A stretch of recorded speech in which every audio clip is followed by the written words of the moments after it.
صلى الله عليه وسلم وعلى آله وأصحابه وذرية أهل بيته ولآبائنا وأمهاتنا وأجدادنا وجداتنا وسادتنا ولمشايخنا ورسلنا أصحاب الكتاب الشيخ العالم طارق الصالح بن عبد الله بن سعد بن أسبر الحضاري وخصوصا إلى الشيخ نواوي بن عمر الجاوي البندري الشافعي على هذه النعمة وعلى كل نية صالحة وإلى حضرة النبي رسول الله مصطفى محمد صلى الله عليه وسلم وعلى آله وأزواجه وذرية أهل بيته بسر الفاتحة. أعوذ بالله من الشيطان الرجيم. بسم الله الرحمن الرحيم. الحمد لله رب العالمين الرحمن الرحيم مالك يوم الدين إياك نعبد وإياك نستعين اهدنا الصراط المستقيم صراط الذين أنعمت عليهم غير المغضوب عليهم ولا الضالين آمين. إن الله وملائكته يصلون على النبي يا أيها الذين آمنوا صلوا عليه وسلموا تسليما. الله يا نبي سلام عليك يا رسول سلام عليك يا حبيب سلام عليك صلوات الله عليك أنت شمس أنت بدر أنت نور فوق نوري أنت إكسير وغالي أنت مصباح الصدور يا نبي سلام يا رسول سلام عليك يا حبيب سلام عليك صلوات الله عليك.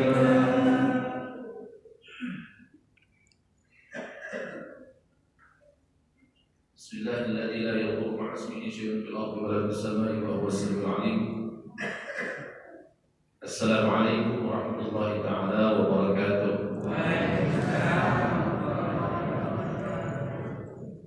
الحمد لله رب العالمين. الحمد لله الذي هدانا بعبده المختار ودعانا إليه بالإذن وقد نادانا لبيك إلى من دلنا وهدانا. اللهم صل وسلم على سيدنا محمد وعلى آله وأصحابه ومن تبعهم بإحسان إلى يوم الدين. قالوا سبحانك لا علم لنا إلا ما علمتنا إنك أنت العليم الحكيم. وتب علينا يا مولانا إنك أنت التواب الرحيم ولا حول ولا قوة إلا بالله العلي العظيم.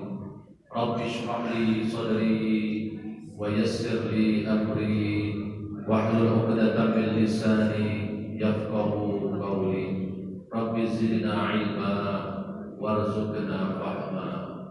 اللهم لا سهل إلا ما جعلته سهلا وأنت تجعل الحزن إذا شئت سهلا. Bapak-bapak, ibu-ibu, adik-adik, para jamaah sekalian yang insyaallah mudah-mudahan kita semuanya selalu diberkahi, dirahmati dan dimuliakan oleh Allah Subhanahu wa taala. Alhamdulillah, mudah-mudahan kita semuanya selalu bersyukur kepada Allah Subhanahu wa taala atas limpahan rahmat dan nikmat yang Allah anugerahkan kepada kita semuanya sampai saat ini, sehingga dengan kesemuanya itu Allah masih menggiring kita, masih mengarahkan kita kepada aktivitas yang insya Allah bermanfaat, bernilai ibadah di sisi Allah Subhanahu wa Ta'ala, dan mudah-mudahan menjadi amal soleh di hadapan Allah Subhanahu wa Ta'ala. Salawat dan salam marilah tak pernah henti-hentinya kita curahkan kepada manusia yang mulia, kekasih kita semuanya, kekasih Allah Subhanahu wa Ta'ala, ila nabiyina Mustafa Muhammadin sallallahu alaihi wa ala alihi wasallam beserta keluarga, sahabat dan para pengikut-pengikutnya hingga akhir zaman. Dan mudah-mudahan insyaallah kita semua yang ada di sini dikumpulkan bersama beliau nanti di surga Allah Subhanahu wa Ta'ala. Amin ya rabbal alamin. Ma'asyiral hadirin wal hadirat minal aba wal ummahat wal aulad, bapak-bapak, ibu-ibu dan anak-anak sekalian. Pada kesempatan kali ini saya akan sedikit membahas tambahan. Kemarin itu batasnya sunnah-sunnah wudu ya. Ini kita akan bahas sedikit tentang sesuatu hal yang akan membuat wudu kita menjadi makruh, tapi sah. Ya, wudunya sah tapi makruh. Kemakruhan ini akan mengurangi nilai pahala ibadah wudhunya. Ya. Apapun ibadah itu, jikalau ada nilai kemakruhannya, ya, jikalau ada nilai kemakruhannya, maka kemakruhan tersebut akan mengurangi nilai pahala daripada ibadah tersebut, termasuk di dalam wudu. Jikalau ada kemakruhan di dalam wudu tersebut, maka kemakruhan itu akan mengurangi nilai keutamaan ibadah daripada wudu tersebut. Maka apa saja yang perlu kita ketahui? Hal-hal yang memakruhkan wudu kita meskipun sah wudunya.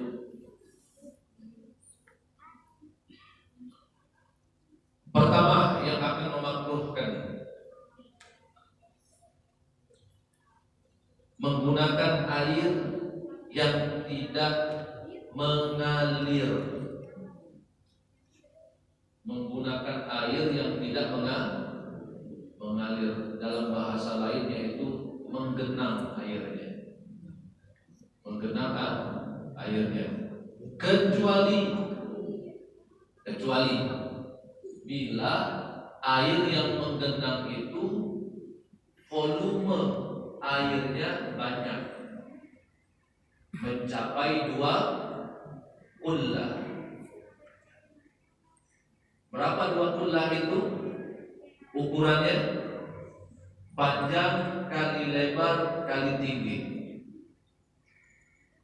Panjang kali lebar kali tinggi masing-masing 63 cm. Ya, atau 1,5 zirah. Ujung jari sampai ke persendian lengan. Jadi bukan mau diambil meteran, ambil meteran bangunan itu, kira-kira pas ke akhirnya itu, tidak sampai segitu. Jadi ukurnya 1,5 zirah itu dari ujung jari sampai ke persendian lengan. Tidak perlu repot-repot juga Bapak. Gini. Kira-kira ini aja, kira-kira volume itu. Kalau udah dapat udah selesai. Oke. Nah, air yang menggenang sebanyak 2 kullah ini, maka tidak akan menjadi makruh. Karena airnya banyak. Yang menjadi makruh itu apabila airnya kurang dari 2 kullah. Ingat, yang dimaksudkan panjang kali lebar kali tinggi ini volume airnya, bukan volume ya otomatis kalau volume airnya sebanyak itu, maka volume tempatnya harus mampu menampungi air sebanyak itu juga. Maka kalau bisa di rumah kita itu ada bak, ada penampungan yang memang volume airnya itu 20. Bahkan yang lebih bagus itu lebih daripada 20. Ya. Nah, air yang lebih, yang sampai 20 atau lebih dari 20, kita wudhu, cipratan airnya itu masuk ke situ tidak masalah. Cipratan airnya itu masuk ke situ tidak masalah. Nah, yang jadi masalah bukan hanya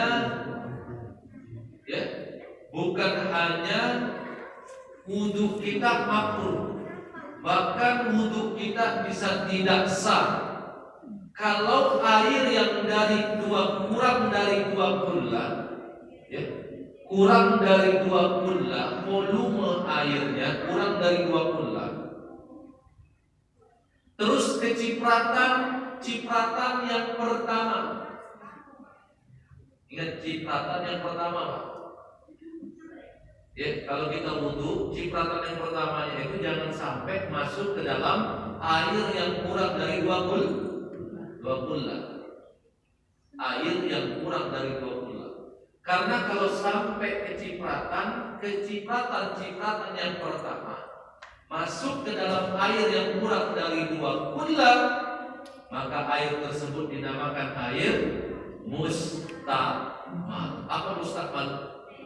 Air bekas. Dianggap air bekas. Kalau airnya mencapai 20, mau sebanyak apapun cipratannya, maka tidak dinamakan air tersebut air mustakmal atau air bekas. Nah, yang sebaiknya yang lebih aman, kira-kira kalau airnya kurang dari 20, yang lebih aman itu bagaimana? Air itu dialirkan dalam keadaan mengalir. Maka kalau di rumah saya itu ada 2 tempat. Ada bak yang memang volumenya itu lebih dari 20. Ada aliran juga pakai shower. Di belakang saya kasih juga ada drum. Itu dicolok, dibolongin maksudnya. Dibolongin buat kayu untuk menyumbat. Jadi kalau kita mau wudhu pakai itu lebih aman di dalam mazhab kita Syafi'i. Yang kedua, yang memakruhkan wudhu kurang atau lebih dari 3 kali dalam rukun ataupun sunnah. Kurang atau lebih dari 3 kali dalam melakukan rukun atau sunnah. Ya. Basuhan 3 kali, kurang 1, artinya bilangannya menjadi genap. Lebih dari 3, bilangannya juga menjadi genap. Kurang atau lebih, maka itu memakruhkan daripada wudhu kita. Pilihannya 3 kali basuh, 3 kali basuhan. Saya yakin bapak-bapak, ibu-ibu, adik-adik pasti berwudhunya ya dari dulu memang 3 kali basuhan ya. Jadi kalau kurang dari 3 kali basuhan itu rasanya gimana? Rasanya cuman kira-kira kayak kurang puas ya. Kayak 3 itu lebih pas. Ya Pak, 3 itu lebih pas. Dan jangan mikir yang lain gitu ya. Langsung mikir yang lain gitu. 3 lebih pas. Kalau memang dirasa-rasa ada was-was, ini 2 apa 3?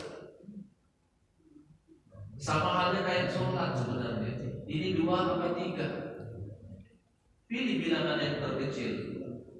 berdua, berarti tambah sah karena ada was-was. Ya. Yang ketiga, meninggalkan salah satu sunnah wudu yang sudah kita pelajari kemarin. Salah satu sunnah wudu. Sunnah wudu ada berapa kemarin yang nyatet? Sunnah wudu ada berapa kemarin yang nyatet? Ada 15. Mulai dari bersiwak, bismillah, membasuh kedua telapak tangan, istinsyaq, ya, mengulang 3 kali, mengusap semua kepala, mengusap kedua telinga, menyelah-nyelahi jari tangan dan kaki, berurutan secara langsung tanpa jeda, mendahulukan yang kanan lalu yang kiri, melebihkan basuhan. Jadi basuhan air itu dilebihkan, mengusap luar daun telinga, mengusap tengkuk leher, membaca doa setelah wudu dan membaca niat sebelum wudu.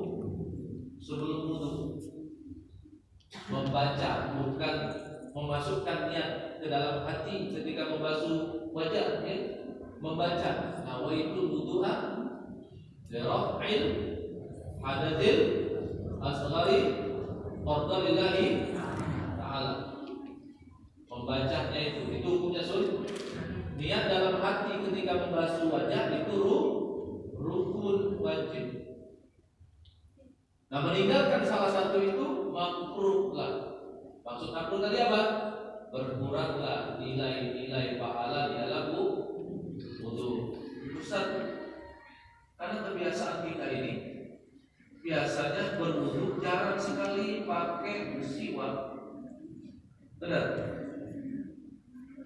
Apalagi tidak terbiasa pakai siwak, ya Pak ya? Apa yang sudah saya sampaikan sebelumnya?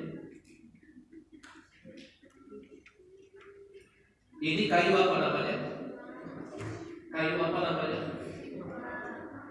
Tak nonton lagi video di posting. Kayu arok untuk bersiwak. Kenapa artinya siwak? Siwak secara bahasa, secara lugah apa? Kesat. Ingat ya? Jadi kalau tidak ada siwak, biar dapat pahala siwaknya bagaimana? Ya, pakai sesuatu yang kesat. Ujung baju kita bagian dalamnya sekali saja sudah selesai. Cuma mau mengambil keutamaan sunnah untuk bersih. Nah, kalau misalkan mau pakai ini, lebih awal lagi. Memang awalnya tidak terbiasa. Cuma kalau sudah biasa, kalau tidak pakai ini rasanya kayak kurang. Ya, kalau tidak pakai ini rasanya kurang. Makanya saya stop ini. Kalau balik dari dalam suci, wah itu yang banyak saya bawa siwak. Jadi kalau ada orang-orang yang saya kasih oleh-oleh, itu rata-rata siwak. Mungkin dipikir hatinya ini, aku siwak. Lemah juga, peci gitu ya. Apalagi kurma, air zam-zam. Jangan salah, siwak ini. Al-Imam Al-Haddad, Al-Imam Abdullah bin Alwi Al-Haddad mengatakan apa? Banyak rata-rata auliya Allah, para wali Allah wafat dalam keadaan husnul khatimah karena menjaga siwak. Makanya menggunakan ini harapannya adalah menghidupkan sunnah, menghidupkan sunnah. Ini menghidupkan sunnah Nabi Sallallahu Alaihi Wasallam. Dan beda ya. Beda, ini tidak sama dengan toothbrush. Apa artinya? Sikat gigi. Beda dengan sikat gigi. Tidak sama ini. Tidak sama. Kenapa? Kata Nabi, laula an asyqa ala ummati li amartuhum bisiwakin 'inda 'ala kulli shalah. Laula an asyqa ala ummati li amartuhum bisiwakin 'inda 'ala kulli shalah. Inda 'ala kulli wudu. Kalaulah tidak memberatkan umatku, niscaya akan aku perintahkan mereka, akan aku wajibkan mereka bersiwak ketika hendak melaksanakan sholat atau hendak melaksanakan wudu. Artinya ini sunnah yang utama. Sunnah yang utama ini. Biar organik. Biar organik. 5.000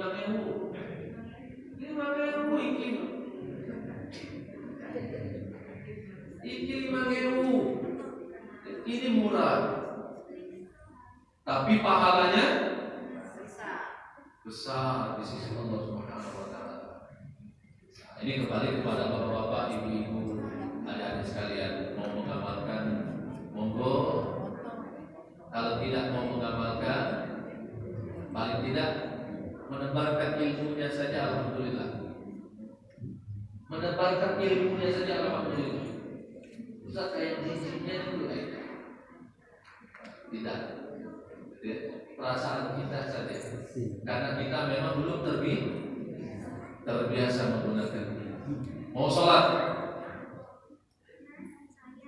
kita selesai dapat pahala. Cuma masa dia mau sholat pakai lengan bagi terus?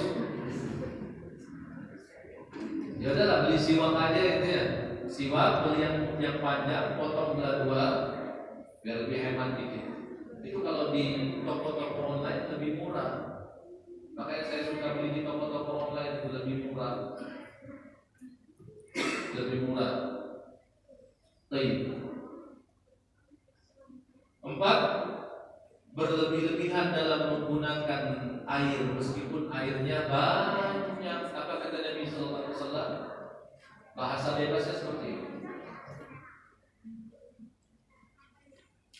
Berwuduklah dengan menggunakan air yang secukupnya, meskipun engkau berada di tengah-tengah samudera. Itu artinya jangan mentang-mentang airnya banyak di masjid ini, tapi dengan seenak-enaknya menggunakan air itu bukan untuk kebutuhan yang cukup. Kebutuhan yang cukup. Berapa selanjutnya? Yang kelima, meminta bantuan orang lain untuk membasuhkan basuhan wudu kita, kecuali kalau ada udurnya. Kalau ada udurnya, apa udurnya? Sakit, lagi sakit, tidak memakruhkan karena ada udurnya. Tapi kalau tidak ada udur, apapun udurnya, yang menurut kita ini udur ini. Kalau kita itu anggap itu udur, membuat kita rumit, maka kita minta bantuan orang lain, maka itu tidak memakruhkan udur kita. Tapi kalau kita mampu, apalagi air itu mengalir, masa sudah mengalir mau minta dibantuin gitu ya, makruh hukum. Yang keberapa itu? Yang kelima. Yang keenam, mengusap air daripada basuhan wudu kita dengan lap atau dengan handuk. Makruh hukum. Makruh. Karena di tiap tetesan air wudu kita itu bernilai pahala di sisi Allah Subhanahu wa taala. Maka biarkan saja. Makanya wudu itu yang benar, gunakan air secukupnya. Ini wudu kayak mandi junub. Ini wudu apa mandi junub ya? Maka gunakan air dengan sebutnya. Nanti minta tolong itu, minta tolong apa yang sudah saya pesan kemarin, tolong disiapkan sekarang, tidak masalah sekarang siapkan. Nanti saya akan praktekkan malam ini juga bagaimana tata cara berwudu di dalam mazhab kita Syafi'i. Dalam mazhab kita Syafi'i, ya. Apa tanda? Bukan tidak boleh bilang. Kalau tidak ada keperluan yang mendesak, misalnya udur, misalnya bapak sakit, kalau air itu tidak hilang, nanti membuat badan bapak meriang, maka boleh, tidak makruh. Ini tidak ada keperluan apa-apa, sehat-sehat saja. Jadi airnya masih maka makruh kalau hilang. Hanya ingat Pak, kalau pahami makruh di sini bukan menjadikan wudhu kita tidak, wudhunya tetap sah. Tapi apa tadi? Kemakruhan itu mengurangi nilai pahala ibadah wudhu kita. Ya, makanya berwudhulah dengan benar dengan menggunakan air yang secukup. Walau kita berwudhu di keran airnya mengalir cukup banyak atau lumayan banyak, ya. Nah kalau sudah kalau cewek ini berbedak mau pergi kondangan, sebelum kondangan berwudu. Nah kalau langsung berbedak pasti kan nempel bedaknya tadi kayak topeng. Nah kita harus dilap. Tidak masalah. Artinya itu ada kebutuhan. Jadi ibu nanya nih, Ustaz, mungkin ibu dalam wudhu ya? Dalam wudhu, alhamdulillah. Dalam wudhu. Sampai aja dalam keadaan wudhu husnul khotimah. Beliau nanya, Ustaz, gimana kita wudhu nih? Mau kondangan, terus pakai make up, ya otomatis kan air wudhunya kan hilang. Itu kebutuhan namanya, kebutuhan yang lain, maka tidak memakruhkan wudhu. Saya tadi sampaikan apa tadi? Tidak ada kebutuhan. Pokoknya lagi santai-santai aja kita mau sholat ke masjid atau sholat di rumah gitu ya, berwudhu. Tidak ada kebutuhan yang lain, tidak ada uzur yang lain gitu ya. Terus kita nggak makruh wudhunya. Ingat, saya ulangi terus menerus ini ya. Makruh bukan berarti wudhu kita tidak sah, tetapi mengurangi nilai-nilai pahalanya. Yang tadinya harusnya dapat cepet, dapat 100 nilainya.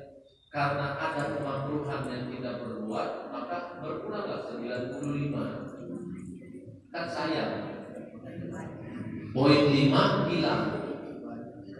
Karena bisa jadi Pak, bisa jadi kita istiqomah menjaga kesempurnaan wudhu, inilah yang akan menyebabkan kita menolong kita di hadapan Allah Subhanahu wa taala. Bisa jadi. Dan berwudhulah dengan nikmat. Dinikmati, wudhu itu dinikmati. Sebagaimana kita menikmati sholat. Jadi kalau datang ke masjid belum ada wudhu, berwudhulah dengan baik, dengan nikmat, dengan sempurna. Jangan terburu-buru. Waduh, rakaat 3 ini sudah, rakaat 4 ini sudah. Jangan terburu-buru. Mendatangi Allah dengan perasaan dan hati yang lega, dengan wudhu yang berkualitas. Tapi kita terburu-buru.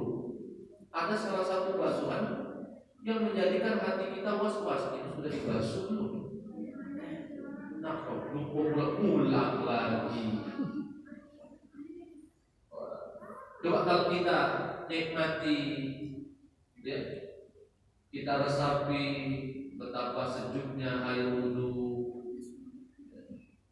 berwudu dengan sempurna, baru kita sholat. Kapan sholat? Aduh, enaknya hati tenang. Kenapa sholat kita cenderung tidak tenang? Kembali lagi kepada wudu kita masing-masing. Mungkin karena wudu kita tidak sempurna, wudu kita kurang pas. Kalau pengen tenang sholatnya, khusyuk sholatnya, tenang khusyuk itu begini ya, memahami sholatnya tenang, yang khusyuk bukan berarti ada orang yang nabok dari belakang dan terasa lagi lapung, terus tidak terasa lagi, itu bukan khusyuk sholatnya. Mati suri. Pingsan gitu ya, atau mati rasa ya. Cuma memang ada orang yang seperti itu, beda kelasnya, beda makomnya, beda kedudukannya. Ini para wali-wali Allah kalau sholat itu sudah pokoknya dia lagi komunikasi dengan Allah aja kan. Jadi tidak terdengar apapun, bisa jadi ada kemungkinan seperti itu. Nah kalau sekelas kita, wali bukan kita, wali-wali daya ya, wali mungkin. Ya sudah, khusyuknya kita itu ya minimal pada saat kita takbiratul ihram tenang hati kita. Allahu Akbar. Dikatakan apa? Dikatakan wudu kita yang berkualitas. Maka berwudu dengan kualitas yang baik.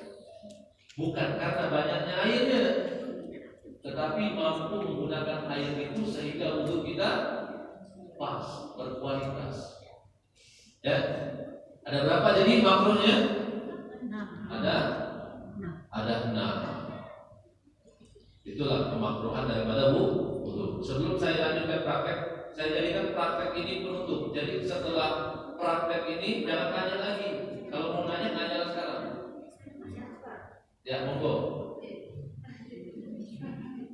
Ini seandainya airnya itu kurang dari 2 ya. Tapi kita pakai kaleng itu loh. Dan kita pakai kaleng, dipakai lubang kecil.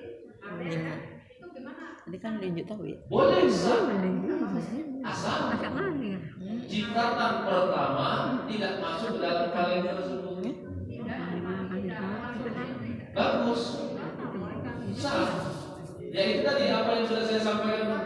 Saya punya drum yang kecil itu, saya bolongin, saya sumbat pakai kayu, jadi saya pahat kayu.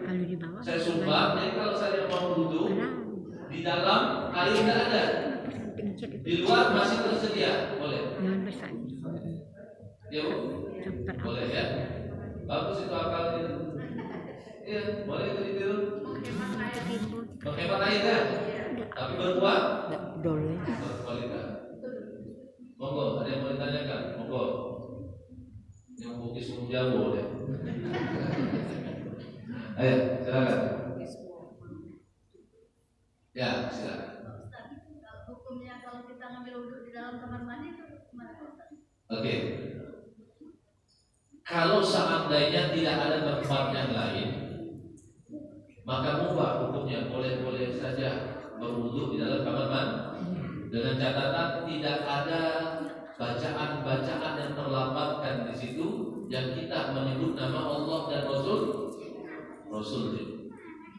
Jadi kalau mau baca Bismillah dalam hati saja atau sebelum masuk kamar mandi tersebut, jelas ya? Boleh-boleh saja. Dia bisa menjadi masuk ke dalam bagian kemakruhan apabila di luar sudah tersedia pancurannya atau air yang tergenang sampai 2 kula, tapi kita masih memaksakan diri untuk berwudu di dalam kamar mandi, makruh. Makruh hukumnya. Kalau Ustaz bagaimana? Saya lihat kondisi dulu. Kalau di luar air yang saya tampung itu tidak ada, ya sudah di kamar mandi. Tapi kalau masih ada, saya di luar. Kenapa makruh? Al-hammam. Apa al-hammam? Kamar mandi, WC. Ya.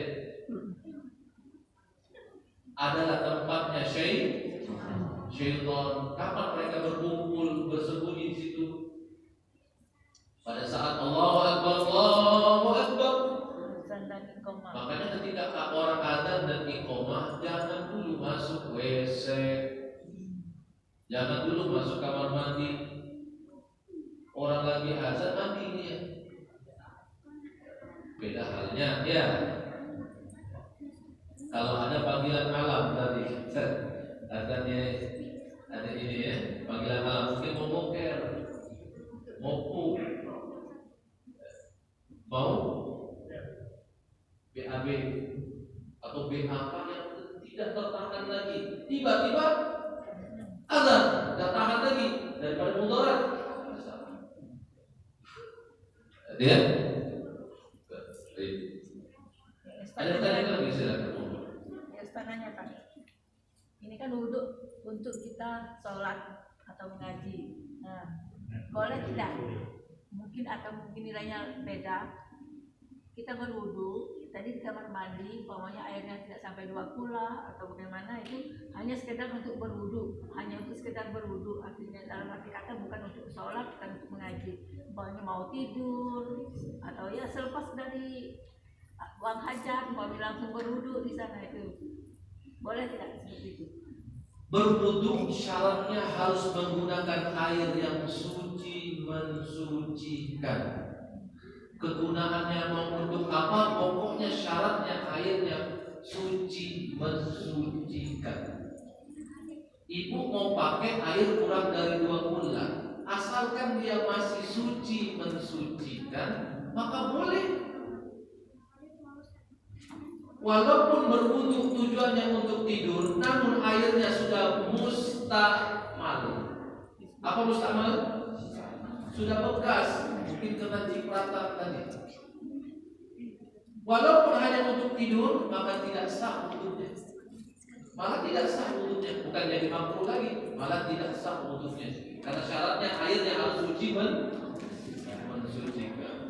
Ada air yang suci tapi tidak mensucikan, termasuk air mustakmal, itu airnya masih suci, bisa digunakan untuk minum, bisa digunakan untuk mandi biasa, tapi tidak mampu untuk mensuci. Kira-kira paham itu? Jadi patokannya itu bukan masalah 2 bulan atau tidak 2 bulan atau kurang dari 2 bulan. Patokannya itu air ini masih suci, mensucikan atau tidak, atau sudah menjadi mustakmal. Apa mustakmal? Bekas. Mungkin karena cipratan kita yang pertama tadi. Maka kalau kita berwudu di genangan air yang kurang dari 2 bulan, maka harus berhati-hati. Ambil gayung, agak dihindari sedikit. Agak dihindari sedikit, jangan terlalu dekat. Paham adik-adik cara berwudunya, menggunakan airnya, gitu ya? Ya, silakan. Pak, Ibu. Selanjutnya lagi ya. Ini dua orang yang nanya ini. Yang mana dulu? Ya, silakan Pak.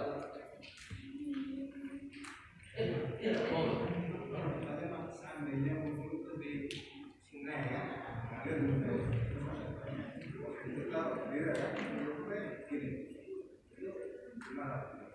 boleh sah wudhunya, ya. Jadi beliau nanya begini nih, gimana kita wudhu di sungai? Tapi ingat tata caranya harus benar. Ya airnya kan pasti balik lagi ke situ, dan air di sungai banyak. Itu sudah pasti suci mensucikan. Mau ada buntang, mau bangke gitu ya. Mana yang benar? Buntang mau bangke deh. Sama aja. Buntang di wong itu, bangke bahasa umumnya ya, bangkai. Mau bangkai apapun masuk ke sungai, suci mensucikan. Tata caranya tetap sebagaimana kita berwudu dengan keran. Tata cara yang benar. Ya, tata cara yang benar. Terus kaki bagaimana? Kaki kan di dalam nih. Seumpama saja kita berwudu dengan keran, sudah diinin aja. Padahal air sudah rata. Kenapa kita mesti kayak gitu?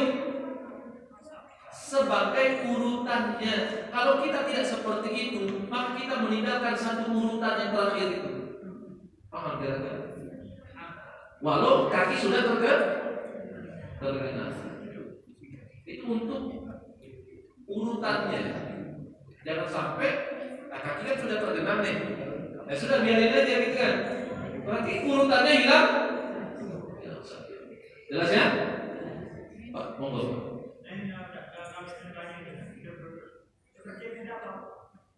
Apa?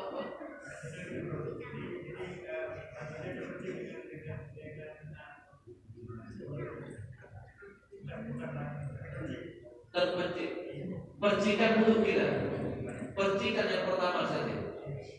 Kalau percikan yang pertama masuk, mustahil. Kalau airnya kurang dari 2, kalau airnya 20 tidak.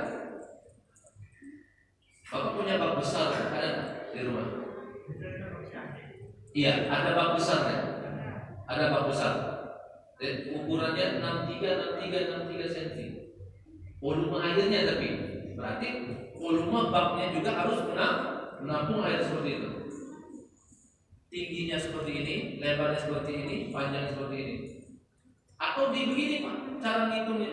Ibu punya bak, itu panjangnya itu 2 meter, tapi tingginya 1 zira dan nyampe 1,5. Umpamakan saja ini 2 meter potong sekian, kira-kira tingginya seperti itu. Apa kira-kira? Ada bak tingginya 1 zira, artinya kan belum nyampe nih, harusnya 1,5 zira. Cuma panjangnya, ya, panjangnya, lebarnya lebih dari 1,5 meter. Ya sudah diumpamakan saja itu, dikurang-kurang bagian ini sehingga pas dia sisinya. Dengan akal, bukan mengakal-akali, dengan akal kita saja. Panjangnya seperti ini, panjangnya potong sedikit, ya. Tidak, ini 2 meter. Kita ukur di sini. Potong untuk bagian tinggi. Paham kira-kira? Ya, jadi begini. Air yang kurang dari 2 kullah, karena percikan yang pertama basuhan wudhu kita kurang dari 2 kullah, maka sudah otomatis air tersebut menjadi mustakmal. Misal Bapak berwudu baru mengusap wajah, tiba-tiba percikan pertamanya sadar ini. Kalau kita lagi menjem, nggak usah dibayangkan, ini manusia pindah ini. Nah kalau kita lagi menjem juga tidak terlihat, kan lagi basuh muka, lagi basuh wajah. Jadi basuhan yang terlihat saja. Ketika membasuh tangan mungkin ada kemungkinan masuk percikan yang pertama ke dalam air yang kurang dari 2 kullah. Kalau muka gimana melihatnya percikan pertama? Jadi ketika membasuh tangan, percikan pertamanya terlihat dengan mata kita. Air kurang dari 2 kullah, maka air ini otomatis menjadi air yang mustakmal, yang bekas, yang mana basuhan selanjutnya tidak bisa dibasuh lagi dengan air tersebut. Jadi ganti air yang lain. Jadi tidak bisa diteruskan, tidak bisa diteruskan anggota basuhan wudhu setelahnya. Paham kira? Ya. Ya diganti dengan air yang lain yang suci, mensucikan. Karena airnya sudah mustakmal. Punya ember ini 2 kullah dah. Sudah nyampe. Terus kita pakai pas baru mengusap tangan, percikan yang pertama ke situ. Maka air baskom ini tidak bisa digunakan lagi untuk anggota basuhan selanjutnya. Maka harus nyari air yang lain. Ustaz, tidak ada lagi airnya. Ada airnya, tapi untuk minum. Maka gunakan tayamum. Debu dari tanah. Ingat, debu dari tanah. Ini pembahasan tayamum sebenarnya. Panjang pembahasannya itu. Ya, nanti kita akan bahas sesuai dengan babnya ini. Tapi insya Allah kondisi air yang ada di rumah bapak-bapak, ibu-ibu pasti lumayan. Ya. Kalau misalkan memang tidak mempunyai tempat wadah, bak atau drum yang tidak mencapai 2 bulan, diakalin saja kayak ibu tadi, kaleng dilobangi terus mengalir ya, cakep tuh. Ya, gunakan cara seperti itu. Pakai kaleng susu ke, atau pakai kaleng cat yang plastik ya. Kaleng cat yang plastik, lobangi ya, taruh di tempat yang agak tinggi, mungkin nanti pas mau wudhu ambil, ya, ambil penahannya, kayunya itu yang kita sumber, itu lebih cakep lagi. Kalau ada shower ya di shower, tapi showernya dalam kamar mandi Ustaz tidak apa-apa. Ya, jelas Pak. Bingung tak kira-kira? Masih bingung? Nah?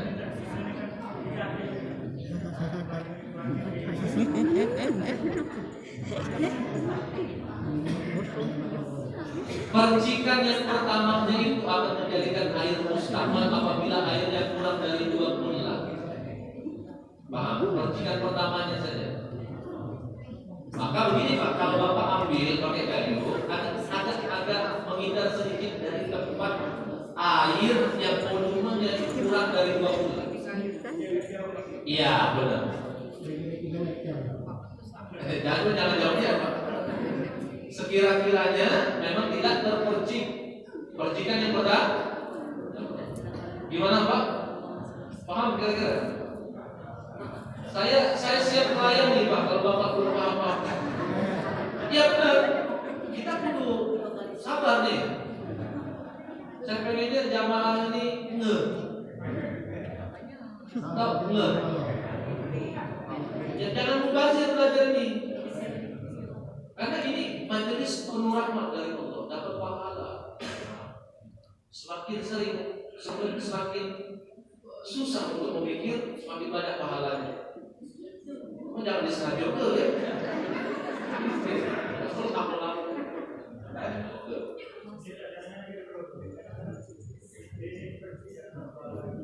Ya, percikan yang pertama. Hitungannya percikan yang pertama. Asal air Bapak kurang dari 2 bulan.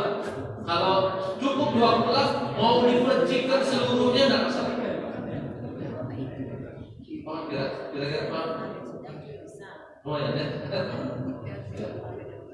Terakhir satu lagi dari ibu. Ibu, saya mau tanya lagi.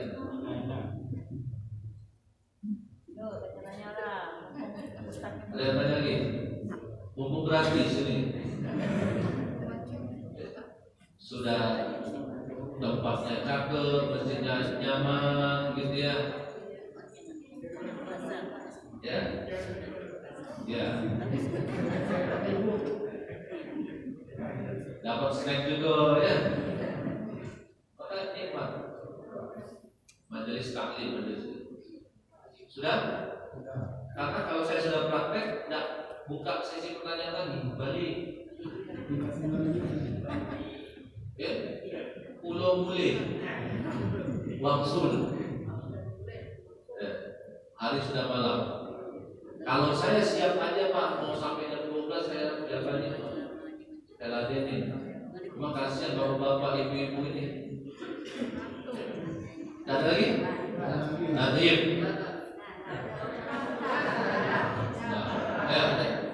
Misalnya ini tak, kalau kita sudah selesai begitu jalan arah ini arah keluar mungkin lah ya, itu sesuatu yang kepikir campur buka itu kaki kan atau apa keinjak kotoran gitu. Ya pokoknya apalah pikiran itu tadi. Sebenarnya yang membahas tentang membatalkan wudhu nanti ya. Namun perlu dipahami begini, ada 4 yang membatalkan wudhu. Cuma saya tidak bahas sekarang. Yang jelas begini, kalau ibu bapak dari rumah berwudhu terus keluar, dipahami sini aja ya. Pahami sampai sini aja. Keluar rumah, mau kemana aja bapak silakan. Atau sekalipun yang kesentuh adalah anjing atau babi, maka wudhunya tidak batal. Tuh, ya, wudhunya tidak, karena najis tidak membatalkan wudhu, tapi najis harus wajib dibersihkan. Karena kalau kita sholat masih dalam keadaan najis, maka sholat kita tidak, wudhunya tidak batal, tapi harus dibersihkan. Cuma beda, kalau kesentuh anjing dan babi, maka dibasuh dengan 7 kali basuhan. Salah satu diantaranya dengan debu dari tanah, kat tayammum, sebagaimana seperti orang bertayamum. Nanti bahas tayamumnya nanti. Kalau kita bahas terus itu melewati dari bab yang mestinya kita akan bahas di selanjutnya, praktiknya kemalaman. Yang jelas tidak membatalkan wudhu, tapi wajib dibersihkan sampai bersih. Keinjak kekek kucing, kotoran kucing, bersihkan saja sampai 3 sifatnya hilang: rasa, bau, dan warnanya. Cuma jangan dicium dulu. Ya, sekiranya aja 3 sifatnya hilang. Ya, masa dikucur air yang lumayan banyak, tidak bisa kita kira-kira itu bakal hilang 3 sifatnya. Tidak perlu repot-repot ambil angkat kaki itu dicium juga. Warnanya negatif, baunya ada, rasanya dijilat. Tidak perlu, sekiranya saja. Jadi, selesai ya? Oke, kita praktek. Kalau bantu saya ini, minum.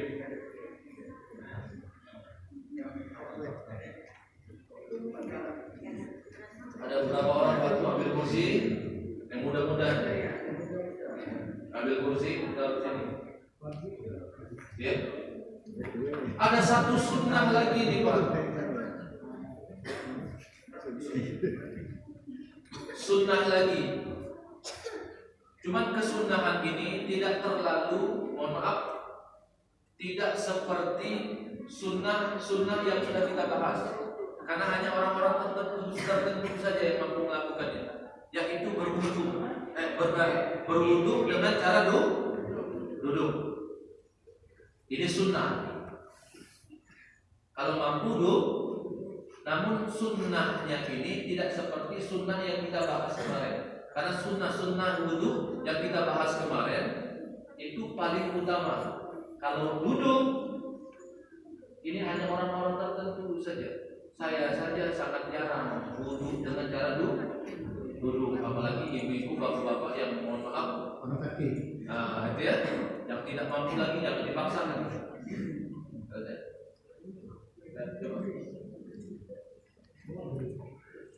Perhatikan.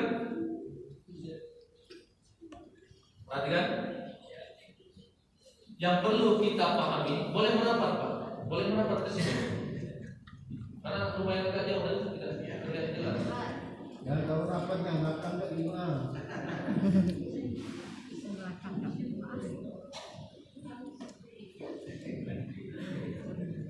Baik.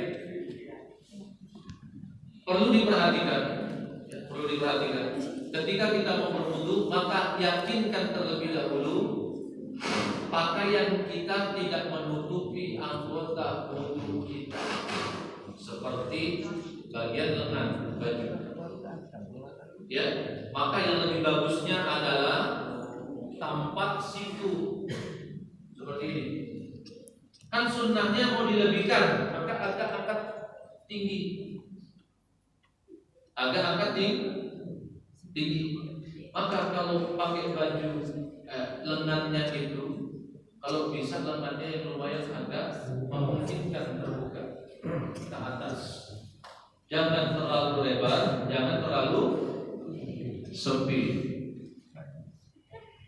Zaman ini hari kan banyak yang aneh-aneh. Ada sempit, lebar. Lebaran sampai ini bejat tong samjong gitu ya. Nah, itu hebat saya. Ya. Dan ingat bagi yang bapak-bapak, ibu-ibu juga. Beda halnya kalau misalkan tempatnya memang masing-masing. Kalau masing-masing ya masih diperbolehkan, masih dimaklumi. Cuma ada satu tempat yang memang itu tempat gabung. Tempat itu gabung. Ingat, ibu tidak boleh terbuka aurat yang paling utamanya yaitu rambut. Jadi tetap masih pakai jilbab. Kan sudah saya ajarkan kemarin. Ambil sedikit saja atau bagian belakang seperti ini. Belakang ini pala bukan? Kalau ada yang mengatakan ini bukan pala, jadi apa itu? Nah, jadi tidak perlu buka jilbab. Walau nenek-nenek, ini bukan masalah nenek-neneknya ya, bukan. Ya, memang tidak ada pemuda yang suka nenek-nenek memang. Cuma jangan dibuka jilbabnya. Ya, ambil sini saja. Cuma ada bagian-bagian aurat yang masih dimaklumi ketika kita bagian lengan singgung nih.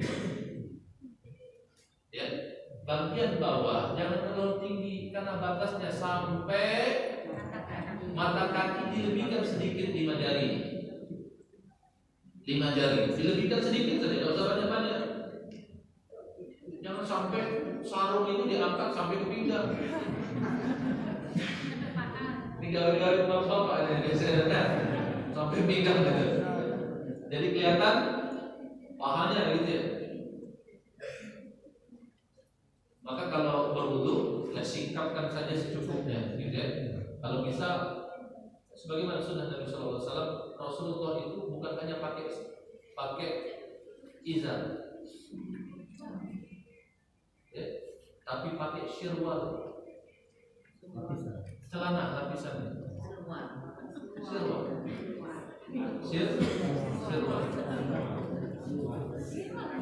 Ini izar. Ini izar. Sarung. Ya. Bagaimana caranya? Tolong. Saya tambahkan lagi, cincin beda dengan bertayamum. Ketika berwudu sunnah pakai cincin kalau ada cincin. Cincinnya dipakai boleh. Kalau dalam keadaan berwudu, kalau tayamum tidak boleh dipakai cincinnya. Karena kenapa? Nabi pernah berwudu, cincinnya diputar-putar. Nabi tidak pernah melepas. Jelas? Oke. Sunnah yang pertama apa? Bersiwak. Ya. Bersiwak sunnah cara Nabi membentuk angka 8. Sunnah cara Nabi. Cukup gesekkan aja selesai. Oke. Mulai dari kanan. Cuma jangan kalau tidak terbiasa sudah selesai. Kalau ibu-ibu Ustaz, mau laki-laki mau perempuan sama disunahkan pakai ini. Ingat disunahkan, saya tidak pernah ngomong wajib ini. Ustaz tidak ada siwak, repot. Udah pakai yang sesuatu yang keset. Apa yang keset? Jari tanganmu itu. Sudah selesai. Tidak ada gigi Ustaz. Terus pakai siwak. Ya. Siwaknya dicuci dulu. Siwaknya dicuci dulu. Pakai gusi bae. Selesai? Ya. Baru baca baca bismillah. Bismillahirrahmanirrahim. Dilafadzkan. Setelah baca bismillah baru baca niat. Nawaitul wudu'a fardhan lillahi ta'ala, sudah selesai. Enggak usah panjang-panjang nanti ribet. Nawaitul wudu'a fardhan lillahi ta'ala. Enggak usah li raf'il hadatsil asghari. Karena wudu itu memang untuk mengangkat hadas kecil, hadas asghar. Jadi kalaupun tidak dibaca tidak masalah. Cukup nawaitul wudu'a fardhan lillahi ta'ala. fokus. Setelah baca niat, maka disunahkan untuk membasuh telapak tangan. Ambil sedikit, di sela-sela ini. Airnya mengalir tidak? Ya. Basuh lagi. Ya. Diputar-putar, basuh.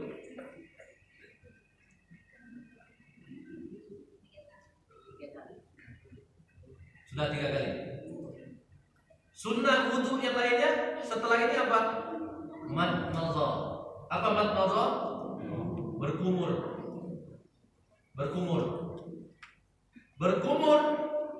Mubasyar, langsung dengan istinsyaq, lalu dikeluarkan lagi.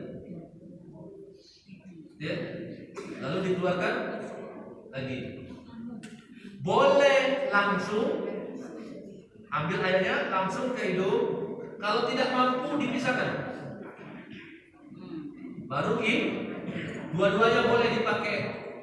Tidak ada yang salah satunya lebih afdal, tidak ada. Dua-duanya boleh dipakai. Oke, saya praktekkan satu saja. Tidak usah banyak-banyak. Oke, ambil secukupnya, tabung, bagi 2 airnya. Sisanya bisa? Saya ulang lagi. Ambil yang kedua nih ya. Bagi 2 sedikit.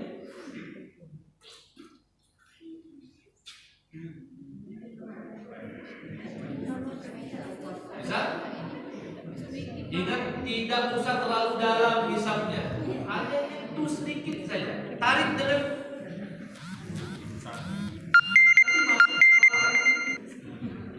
ya, nih. Bagi 2. Jelas? Baru membasuh dengan wajah dari sini sampai ke dagu. Ada tulang nih, sini. Lebih afdal apa tadi? Dilebihkan. Ya? Ambil, enggak usah banyak-banyak. Baru diratakan bukan digosok. Hanya di dalam mazhab Maliki saja digosok, diratakan saja. Diratakan saja. Ya, hanya di dalam mazhab Maliki saja yang digosok. Kita diratakan saja. Ambil lagi. Ya.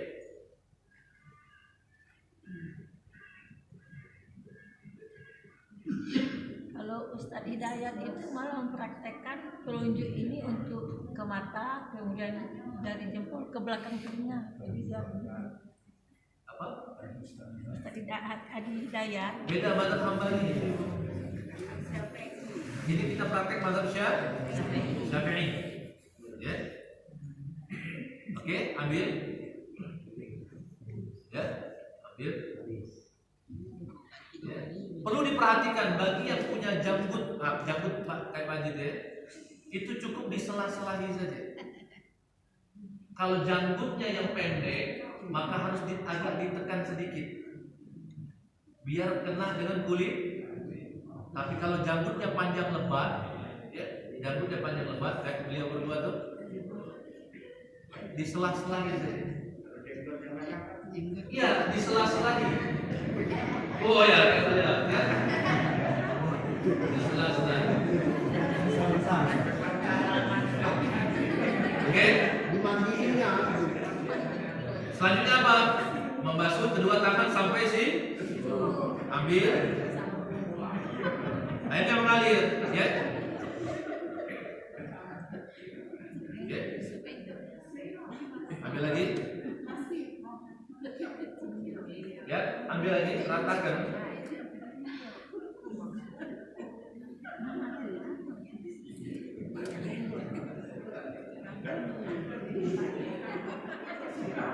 Selanjutnya, ya, ratakan ya. Ya.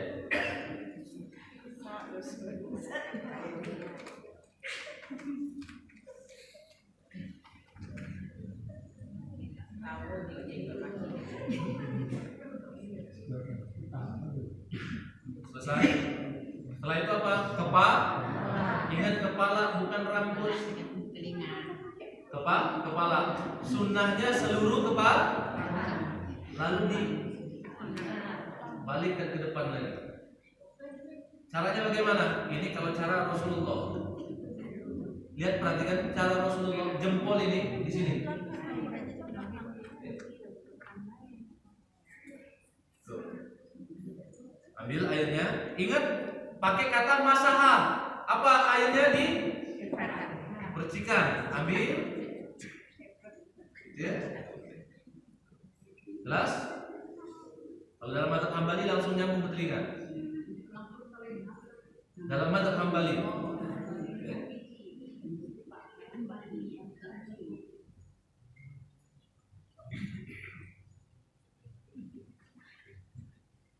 Lalu dalam telinga. Ambil. Tapi dipisah. Ya, dipisah. Dalam madzhab Syafi'i harus dipisah. Karena telinga sunnah hukumnya. Kalau dalam madzhab Hambali dan Hanafi wajib fardu hukum. Ya. Ambil lagi. Depan. Iya, dan dalam daun telinga ini. Sunnah yang setelahnya apa? Pinggiran daun telinga.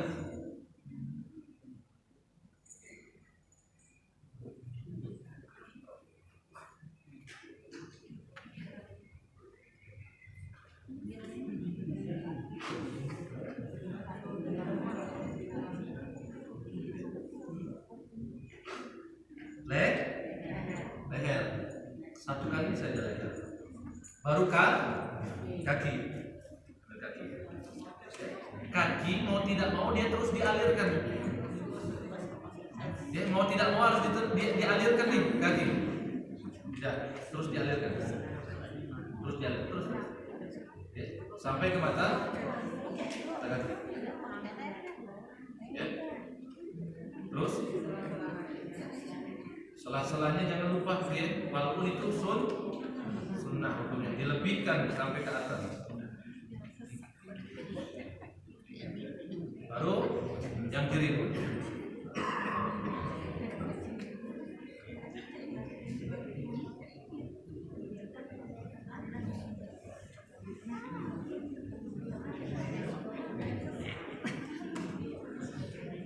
Cukup.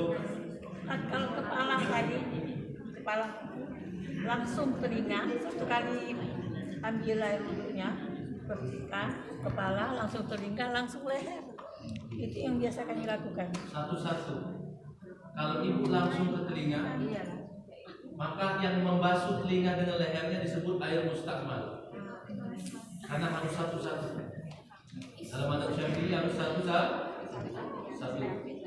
Karena setiap mazhab ini berbeda-beda caranya, tapi intinya sama.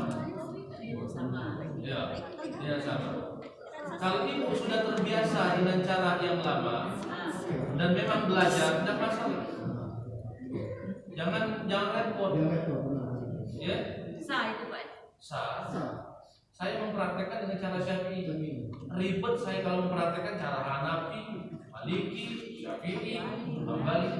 Kan sudah saya sering Biasa gitu. dari awal saya sampaikan.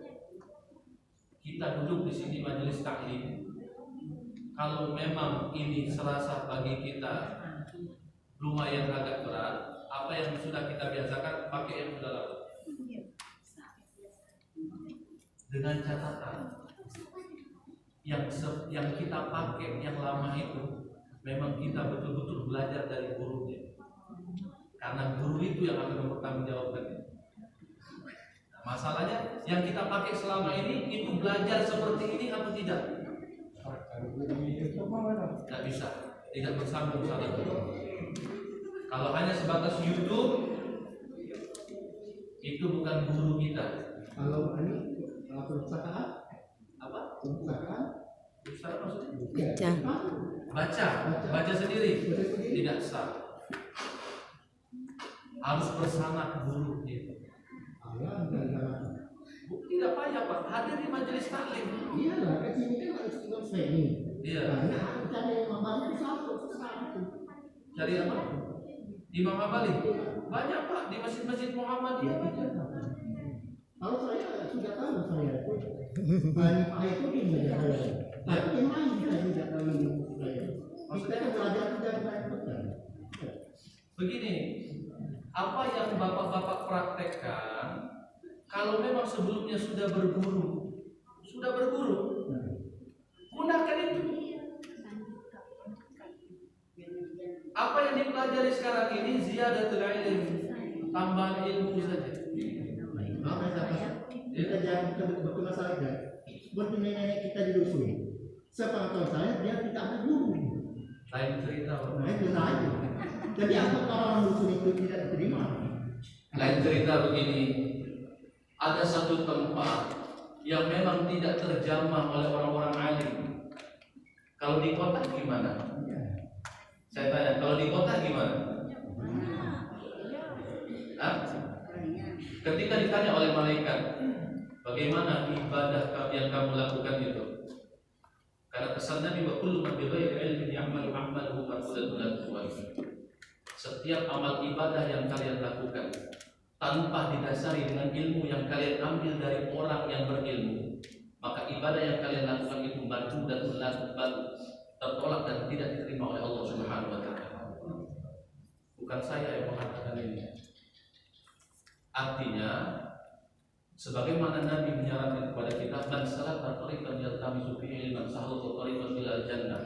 Syarat untuk masuk ke surga dengan mudah Pak, salaka tariqan, menempuh perjalanan untuk mencari ilmu kepada siapa? Orang yang alim. Desa lain ceritanya, apalagi tidak terjamahi oleh orang-orang alim.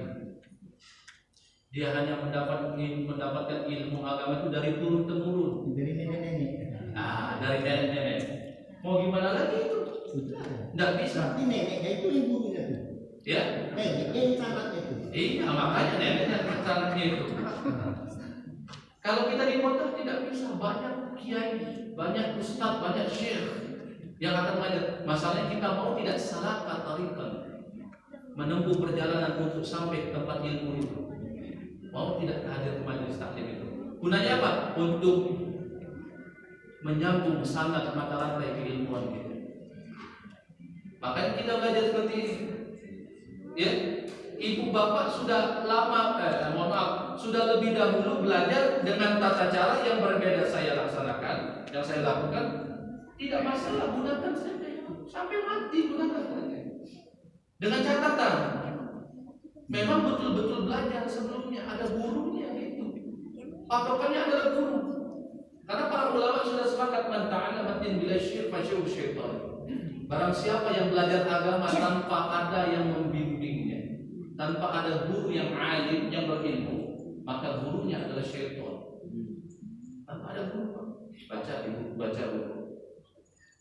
Karena tidak ada satu orang ulama pun yang menjadi ulama tanpa adanya guru.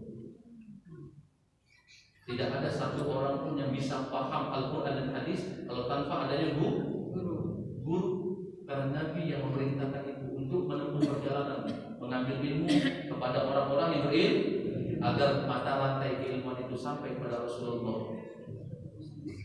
Kalau kita baca di buku, kalau kita masuk Sahih Muslim. iya, tahu, paham saya. Adanya kitab itu karena ulama. Berarti ulama. Tolong dipahami Pak pentingnya guru. Saya tanya, bisa tidak, mampu tidak kita memahami Al-Quran dan hadis tanpa adanya guru? Mampu tidak? Tidak. Artinya harus ada apa? Ada guru. Harus ada guru. Nah kalau cuma sekadar baca tanpa adanya guru? Tidak bisa. Makanya. Seperti Ustaz sekarang saya tanya, bagi saya berbuat cek ini cek benar nggak ngomong Ustaz? Kalau sudah benar, sambil nawar. Nah ngomong Ustaz sekarang ngajar ya? Ya. Dan dulu. Nah sekarang saya di rumah kan, ini lain Ustaz. Saya pengen berdasarkan hadis Muslim umpamanya. Nah itu, berarti saya seperti contohnya, saya kalau mau wudhu ya begini, Nah, itu. Tapi sahabatnya mungkin Allah. Ini saya Gabungan. Boleh. Boleh gabungan. begini Pak, tolong dipahami hati-hati. Bapak belajar di sini, saya mempraktikkan seperti ini. Terus lihat kitab Sahih Muslim.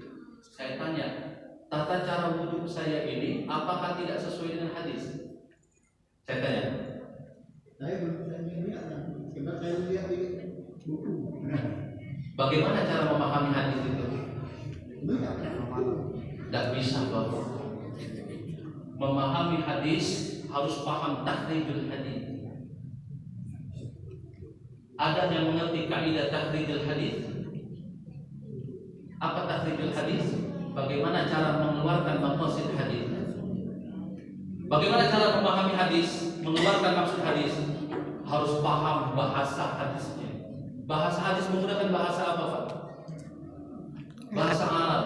Terjemahan tidak sepenuhnya sama dengan bahasa Arab asli. Maka kita harus memahami hadis, walaupun hadis itu sahih. Ini masalahnya bukan sahih atau tidaknya. Masalahnya mampu tidak akal kita memahami itu tanpa adanya guru. Mampu tidak kira-kira? Jangan sampai terjebak. Oh, saya belajar, kok Ustaz ini mengamalkan tidak sesuai dengan hadis. Saya hafal hadis. Saya belajar hadis. Saya belajar mazhab Hambali di Mekah 3 tahun. 3 tahun saya belajar mazhab Hambali di Mekah. Gitu ya. Tapi saya bermazhab Syafi'i. Apapun mazhab bebas ambil saja. Yang jadi pertanyaannya itu ibadah yang kita lakukan itu ada gurunya atau tidak? Itu jadi pertanyaannya. Kenapa? Guru itulah yang akan menyambung sangat sampai ke Nabi Sallallahu Alaihi Wasallam. Guru ke guru, guru ke guru, guru ke guru, sampailah kepada salah satu imam mazhab kepada para sahabat, sahabat kepada para wali. Kalau guru kita buku, mentoknya di mana? Mentok di buku. Mentok di buku. Pengarang tidak mau tanggung jawab karena pengarang buku itu tidak pernah mengajar Bapak. Pengarang buku kitab Sahih Muslim itu Imam Muslim pernah mengajar Bapak langsung? Pernah tidak? Pernah mengajar atau? Iya, saya kita sejak berpegang dengan itu saja, dan ini juga apa gunanya kita bilang ilmu. Saya tanya kepada Bapak, saya paham hadis dengan itu hadis Bukhari, Muslim, Abu Dawud, An-Nasa'i, Ibnu Majah. Saya bisa paham hadis ilmu hadis berkat siapa?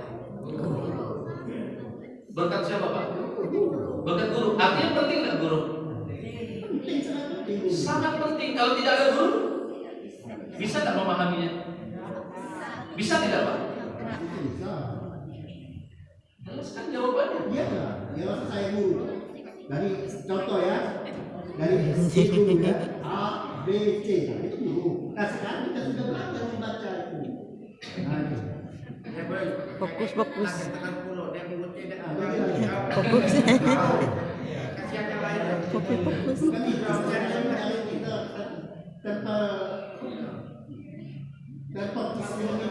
Tidak, Pak. Yang jelas apa yang saya ajarkan di mana-mana, itu ya. Ini yang diajarkan oleh para ulama. Jangan sampai kita terjebak dengan ibadah-ibadah yang kita menurut akal kita sendiri untuk memahami itu tanpa bimbingan. Ini kacau ini. Kalau kita sudah dari dulu punya guru dari SD, punya guru agama ngajarkan untuk ini, pakai. Kan sudah saya bilang tadi, jangan sampai ibadah kita itu tidak ada guru. Karena kalau sampai tidak ada guru, gimana kita bisa paham tata cara beribadah? Iya, makanya guru penting, harus ada guru. Ya, yang jelas Pak Haji punya guru. Tidak akan mungkin tidak punya guru. Pak Haji sholat, kalian semuanya sholat. Dari mana? Dari mana datangnya? Guru. Dari guru. Kan sudah dari awal saya bilang, apapun madhabnya, jangan fokus apa yang saya pelajari. Nah, itu yang saya. Jangan fokus dengan apa yang saya pelajari. Amati saja. Mampu menggunakannya, pakai sampai mati. Tidak mampu gunakan sebagaimana sudah dibiasa. Gampang tidak? Gampang tidak? Yang saya persoalkan itu adalah ketika ibadah yang kita lakukan, mau itu wudu, mau itu sholat, mau itu puasa, ibadah kita itu tidak ada yang menuntun sebelumnya. Tidak ada guru, itu yang permasalahannya. Hanya sekedar baca Sahih Muslim, tapi tidak ada guru yang sebelumnya kita belajar Sahih Muslim. Saya belajar Sahih Bukhari, saya punya sanadnya. Saya belajar Sahih Muslim, saya punya sanadnya, artinya saya punya gurunya. Kutubus Sittah, 6 kitab hadis sahih, saya pelajari semua itu Pak, tapi saya punya sanadnya, punya guru.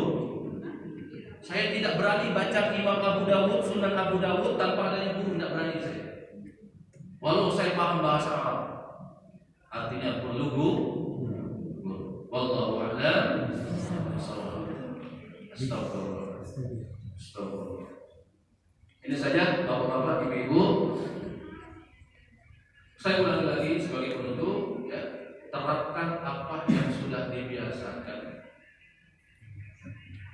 Kalau apa yang saya ajarkan, pokoknya apapun yang saya ajarkan dari awal nanti sampai berakhirnya kitab itu, kalau mampu dilakukan, lakukan sampai mati. Kalau tidak mampu dilakukan, berarti ada yang lebih cocok. Ya, ada yang lebih cocok. Cuma ingat pesan saya, cocok atau tidaknya, maka yang kita lakukan itu harus ada mata rantainya. Dari siapa? Dari seorang guru. Maupun gurunya itu sudah puluhan tahun guru. Ya. Guru, pokoknya guru. Belajar di madrasah. Di SD ada guru agama, ngajar hukum. Sudah guru. Bukan hanya di majelis taklim. Yang saya maksudkan itu tidak pernah dari guru ke guru. Tidak tahu munculnya dari lingkungan mana itu, dari daerah mana. Nah,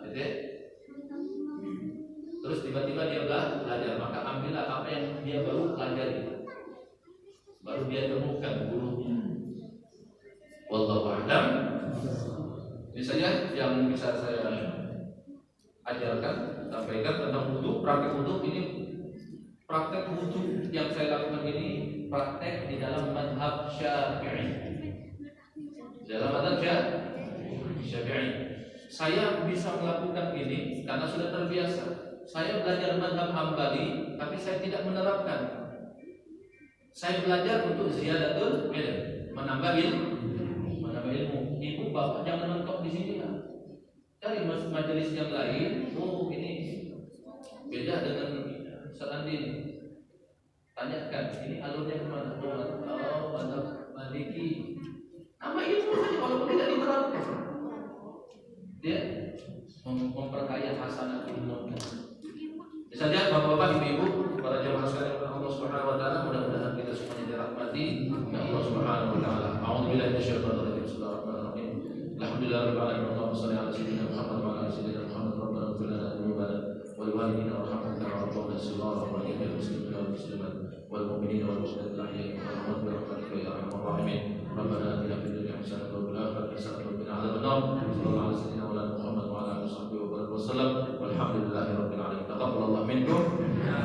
Subhanakallahumma wa bihamdika asyhadu an la ilaha illa anta astaghfiruka wa atubu ilaik.